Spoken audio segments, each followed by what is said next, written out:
Well, we had a long drive to Door County, we made it just in time. And it has a beautiful view of the lake as I sit here, which is sort of nice. Are you trying to say you want the meeting to go quickly? No. We got to do what we got to do. So now, could you check John Schaefer's last spelling of the last name? It's in the Plan Commission, it's SHA, and here on the joint review, it's SHAE, but I think his spellings are SHEFFER.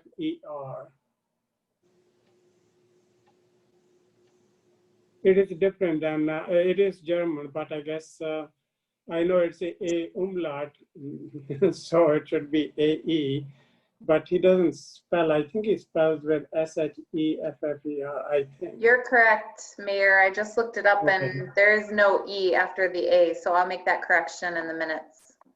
Okay, but it is SHAFFER then, or SHEFFER? SHAFFER. Okay, all right. So Planning Commission is good, and this we can save the E for some other time. Well, I guess we are still the same 3 people. I did send both Lori Grigg and John Schaefer an email, and then I sent them the direct Zoom link again. And they had both accepted the calendar invitation, and I corresponded with both of them, and they had both planned on being here. Okay.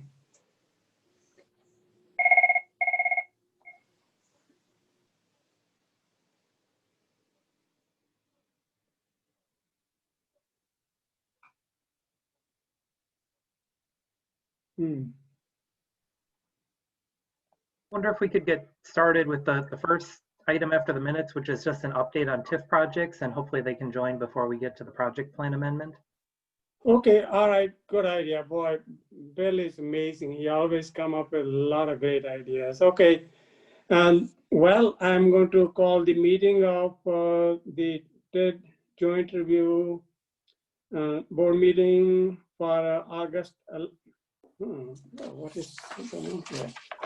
Okay, I'm going to call the Tax Incremental Financing District Joint Review Board meeting for September 21st, 2022 order.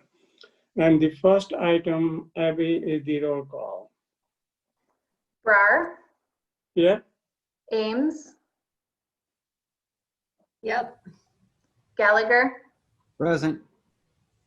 Grigg and Schaefer are absent, at least for the time being. Okay, so the next item on the agenda is the joint approval of the joint review board meeting for August 11th, 2020. And I move approval with that one change in the correcting the spellings of John's name. So. I'll second. Okay. Any other questions, comments, corrections, approvals, whatever? Okay, then I will call all those in favor of the approval of the minutes for August 11th, 2022 order, say aye. Aye. Lori, you are with us? I said aye. Oh, okay, okay, all right. Okay, so the minutes are approved, and then let's move on to item number 2, update on current and potential TIF projects. Is it going to be Bill or Scott? Or both? It's actually going to be Abby. Abby! I just wanted to give a brief update on some of the larger projects that are happening in TIF District 3 and TIF District 5. We also did this in July at your meeting last year, and so I took that same slideshow and provided some updates about the status of the projects that we had talked with you about last year, and then also added some of the new and exciting projects that are underway in Middleton now. Okay. So starting with TIF District 3, last year we had talked about the city's downtown plaza space. That space now has a name. It's called the Stonehorse Green. And we've we've got a committed design now and some updated renderings that we're showing. Again, this space will include a band shell with a built-in screen, restrooms, artwork, warming features. We are undertaking a private capital campaign right now, and we are hoping to construct this in 2021 if our fundraising goals are met. One of the things that we've learned with the pandemic especially is how much outdoor spaces have really saved our downtown businesses. So this site's being used heavily right now. It's just grass with some picnic tables, but our downtown businesses have really relied on this for people to grab carry out and take it over to the green space. So we're really hoping we can make this happen in 2021. We also had started this community campus plan last year, and this plan looks at all of the city-owned properties in our downtown, so all of the buildings that we have, and also all of the surface parking lots that we have. And we are trying to develop a plan. We're working with SEH Architects to upgrade city facilities while also providing an opportunity for some additional private development space in our downtown. For the time being, this project is on hold because in the beginning of March, we proposed to our city council that we would be undertaking an intensive public input period of time that our staff was going to lead, and that was the last meeting that we held in person of the city council. And so now we're kind of on hold because we can't really do public input well without actually meeting and gathering with people in person. The Parmenter and University intersection improvements are completed now. We talked with you about this also last year. We were acquiring property to add left-hand turn lanes at this intersection. This was the highest crash rate intersection in the city, and adding the dedicated left turn lanes has already shown to make this intersection safer. What it has left behind is an uneconomic remnant parcel, and that's what used to be a PDQ gas station on the corner here, but now it's a piece of property that's really too small to do anything with in and of itself. So this is part of the property that we're looking at adding back into TIF District 3. We would like to include the property to the north as well as the city-owned land around it. And the reason for adding the city-owned land is that there might be an opportunity for a tray of parking on city-owned property that could help incentivize a private redevelopment of that corner, possibly a mixed-use building or something that would really help to extend downtown Middleton north of University Avenue.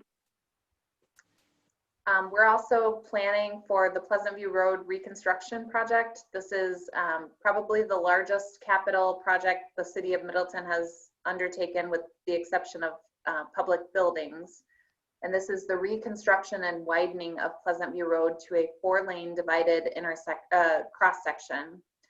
We're working with the city of Madison on this project. The total cost is around $28 million, with the city of Middleton's share being about $17 million, and it's funded primarily with TIF District 3 funding. We are anticipating construction of the Middleton portion in 2022 and 2023. We're also in the process of developing an airport master plan. The airport is in TIF District 3, and the plan that we had was pretty outdated. It's about 15 years old. And in order to be eligible for federal funding for airport improvements, we need to update our plan. And so we're in the process of doing that right now. Some of the areas that we're looking at are the possibility of additional hangars at the property, and also potentially expanding the runway by an additional 1,000 feet. We also recently completed a partnership with Madison Gas and Electric and the Middleton Cross Plains Area School District for a 5-megawatt solar array at the airport. That project is live now. It's really incredible to see the scale of this array. It takes up 21 acres of land at the airport. It might be the largest solar project in the state, certainly in the county it is.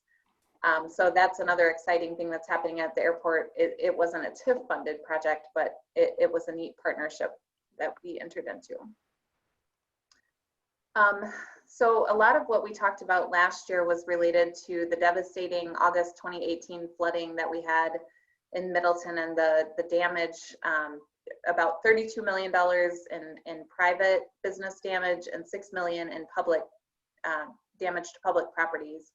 So one of the projects that we're working on that is a TIF project is a rewrite of our Pheasant Branch Conservancy Creek Corridor Plan. So the flooding caused a significant amount of damage to the creek corridor. It's a major piece of stormwater infrastructure in our city, but it's also a major recreational opportunity and ecological benefit to our residents as well. So the plan is identifying restoration goals and objectives for improvements within the corridor, all the way from the confluence pond to the primary crossing, street crossing that we have within our trail system, and that's at the corner of Branch Street and Century Avenue. We're working on many other things related to the flooding. So we've updated our floodplain maps, and those were accepted by our city council, and we're also pursuing land acquisition within the Pheasant Branch watershed so that we can store water before it enters the city. But those are not TIF funded projects. I want to mention that because I don't want you to think that this is the only project that we have that's related to the flooding, because we've been pretty busy over the last 2 years working on addressing that significant concern in our community. Now on to private development projects. This is the High Site corporate headquarters. This project is completed. It's a 90,000 square foot office building at the corner of Pleasant View Road and Airport Road, and it will add 21 million in incremental value to TIF District 3. This is a Chartwell development. This is the reuse and expansion of the former Globe University building on Deming Way that had been vacant for a couple of years. So this is really an excellent reuse of that building. They also added 17,000 square feet to the 31,000 square foot building that existed on the site. This will add over 6 million in incremental value to TIF District 3. This is in the heart of our downtown, the Middleton Center development. The photo is taken from the site of the Stonehurst Green that I mentioned previously. This project is under construction. Phase 1 and Phase 2 are complete. They are not yet fully occupied, but they're getting there. And Phase 3 is under construction now, and that's the portion of the development that's on the opposite side of the railroad tracks. It's primarily apartments with a small commercial carve out on the corner. Seiko Foods is expanding their facility at the corner of Terrace Avenue and Deming Way. This is the second recent expansion of that facility. This one will add 21,000 square feet of manufacturing space and 2 million in incremental value to TIF District 3, and this is under construction. Brett Newcomb has purchased a site that is across the street from the Marriott Hotel and Convention Center. And this site was previously a surface parking lot that was rarely used for overflow for the convention center. And he's proposing a 100,000 square foot office building that would rely on finding a large scale tenant. I know he's got a couple of prospects, but right now at this point, this is pretty conceptual because this kind of project will not move ahead until he finds a tenant for the space. Now on to TIF 5 projects. Starting with the public infrastructure, we're working on the North Mendota Trail project. This is a key linkage for thousands of residents to access thousands of jobs in the city. Right now, the properties in the northeast part of our community are pretty cut off from the main part as far as being able to safely bike into the kind of heart of the city. And so we are planning a 10-foot wide multi-use path along Century Avenue. We're designing the project right now in the very first phase, which is part of what is shown on your screen in red, will be constructed yet this year. The Conservancy Bend Residences, this is a T-wall development project. This is on the properties that are just east of the Parmenter Street roundabout. Initially, we were working with the school district to possibly acquire these properties for a high school expansion. That didn't work out, and so instead the city purchased the properties and we put out a request for proposals. And we sold the properties to T-wall for the same price that the city paid, and we are able to facilitate redevelopment that will be an 87-unit apartment building, as well as 3 townhomes that will be owner-occupied housing, so 19 townhomes. And this is right on the Conservancy. It's a really prime location and will add over $20 million in incremental value to TIF District 5. Also under construction, the aviary at Middleton Market. I think the last time we presented this, it was called Tresta. They have a new name for it. This is a development that includes 263 units of apartments and 30,000 square feet of commercial space, including a much anticipated European style food hall. And this project will add over 42 million in incremental value to TIF District 5. Also under construction at Tribeca in Middleton, this is the Graber View Senior Housing Project. This property is being developed by Tuca Properties, and it's a 4-story, 103-unit senior housing facility. It includes memory care units, assisted living, and independent living, and will add 21 million in incremental value to TIF 5. The Trotta is a newer development on Parmenter Street. They have all of their approvals in place, but they have not yet broken ground on this project. This is on the old Colonial Motel site. I think the Colonial Motel building came down in about 2010. The site's been vacant since then, with the exception of one boarded up single family home that we get a lot of complaints about. So this is going to be redeveloped into 126 units of multifamily housing. 50 of the units will be reserved for households earning at or below 60% of AMI. This project will add over 15 million in incremental value to TIF 5. And this project is more conceptual at this point. It's the Studio West development. The developer is Kathleen Slattery Moshkow, and she owns a yoga studio on the east side of Madison in the Machinery Row building. She is working with a development partner on this project, and she has acquired a significant amount of land. I think it's around 30 acres on North Parmenter near Graber Pond. Her concept right now is for a yoga studio, spa, and retreat center on a portion of the property. This portion here that I'm outlining, and then she would develop other sites and sell them for construction. She is looking at some possible office sites, some multifamily housing sites, as well as a hotel. And then I think she's reserved the site closest to Graber Pond for multifamily. Again, this is just a concept. The city hasn't approved anything at this location, and she would need to get the land rezoned in order to move forward with the project. There's one additional thing that I wanted to mention that I didn't have a chance to get into the slideshow, but in terms of public infrastructure, the city is also working on a reconstruction project of Parmenter Street north of Century Avenue. So if you know where Middleton Outreach Ministry is, it's about from Middleton Outreach Ministry north to the city limits. That roadway is kind of more of a rural cross section at this point. There are no sidewalks, no bike lanes, no terraces, no curb and gutter. What we would like to do is we'd like to reconstruct that street segment and bring it into a more urban cross section with bike lanes, an off-street bike path, a median with trees, as well as upgrading utilities in that location. That project is one that could potentially be a TIF 3 project or a TIF 5 project because it's adjacent to both of the TIF districts. And so we're still working on that.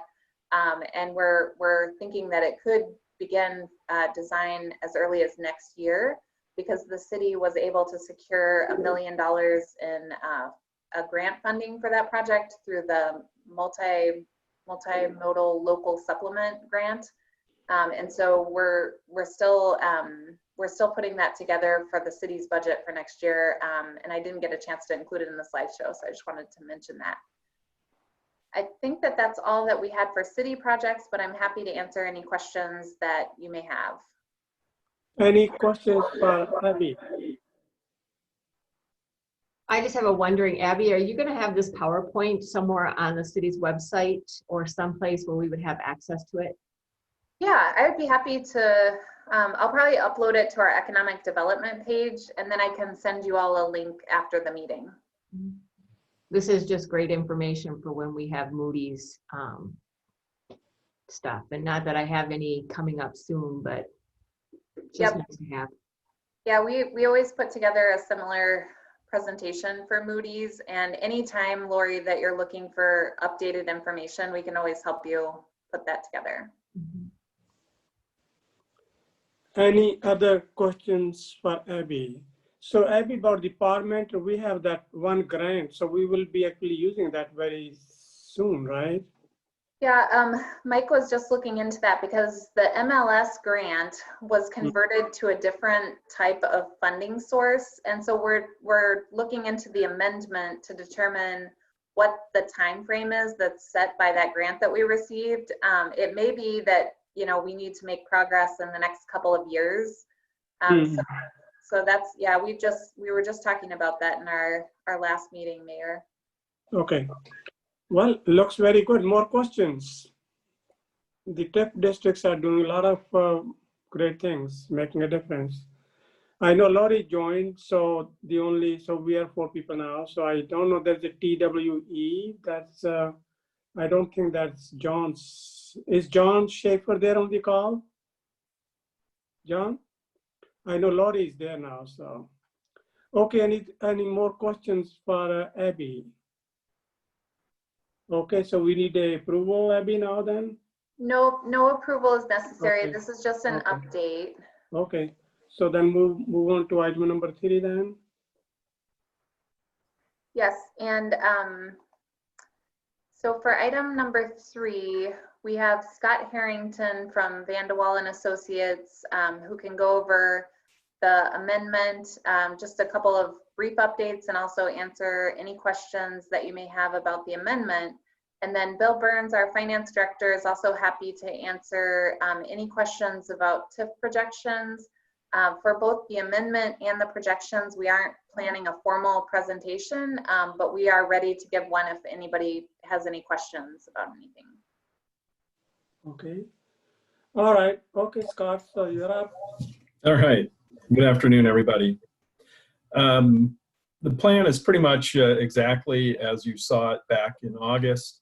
The only change was the removal of a couple of projects within the half-mile radius, but the total project costs remain the same.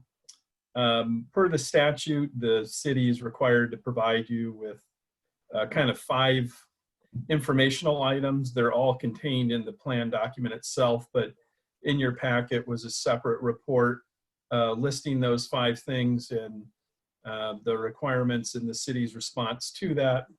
In addition, there was a second report that covered the 3 decision criteria that are required to be made by the Joint Review Board and are contained on your resolution, and the city's response to those. So happy to just kind of leave it at that. If there's some refresher of the amendment that you would like, or if there's something more in detail, now that you've had a little bit more of a chance to spend some time with the document, be happy to go over any of that. But it seemed like everybody was pretty up to speed at our meeting in August. And so I'll just take questions at this point. Okay, questions for Scott. Well, maybe I will start. So the one project which you, Scott, deleted is Bellefontaine, right? So are there some others any big ones? No, there weren't any big ones. Yeah, there was a street project kind of in the northeast area within the half-mile that was removed. And I think there was a project that had the incorrect street names. That's all. I'm trying to remember the name of the lane in the street, but changed those names, and it wasn't also accurately reflected on the map of projects. So we fixed that too. So Okay. changes were really pretty minimal, and like I said, the total amount of project costs stay the same. We just, some of the costs for the other projects went up a little bit, and so the other projects were eliminated or reconstituted. Any questions That for was, Scott? I think that was the Lisa, what was labeled as Lisa Lane has now been updated to Laura Lane and Donna Drive Extended, which is the correct designation. Yeah. Thank Okay. you. Thank you, Bill. Any other questions or comments? Okay, well, boy, Scott, what a phenomenal job. So, okay, we move on to we don't need to, we just vote only on the final item. So we will go to item number 4 then. So who is taking this one?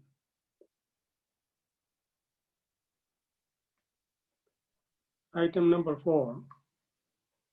Abby, is Yep, it all so in? that's item number 4 is just the project plan amendment. I don't know if there are requirements that both the resolution and the project plan amendment be approved, Scott, or if it's just a matter of approving the resolution.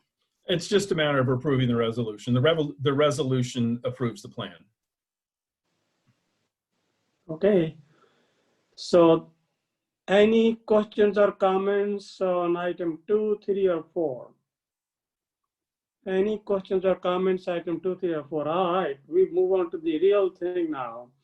This is item number 5, approval of resolution number 2020-46, resolution approving city council resolution amending TIF district number 3 project plan.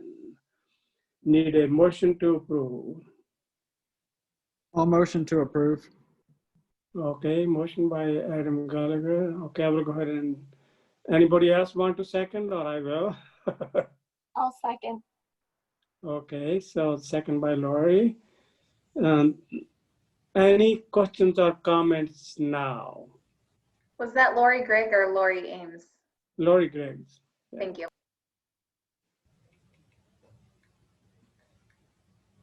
Any questions or comments? Boy, they're ready to go out, I guess. Okay, all those in favor of the motion to approve the resolution number 2020-46, the resolution approving the city council resolution amending TIF district number 3 project plan, say aye. Aye. Aye. Anyone opposed? Well, the motion passes unanimously. How about other items as allowed by law? Anything else that you guys want to say, add, delete, share? Okay, if there's nothing else, I need a motion to adjourn. So moved. Motion by, okay. I'll second. Motion by Lori and second by Adam Gallagher. Okay, all those in favor of the motion to adjourn say aye. Aye. Aye. Anyone opposed? Well, all right. So thank you for doing a great job. We will meet next year again. So, Thanks, everybody. Thanks, everybody. wonderful. Thank you. Great job. Thank you, Abby. Thank you, Scott. Thank you, Will. Thank you, Mike. And thank you, Lori and and Adam. Awesome. Sorry for the delay. And of course, Abby. So yes.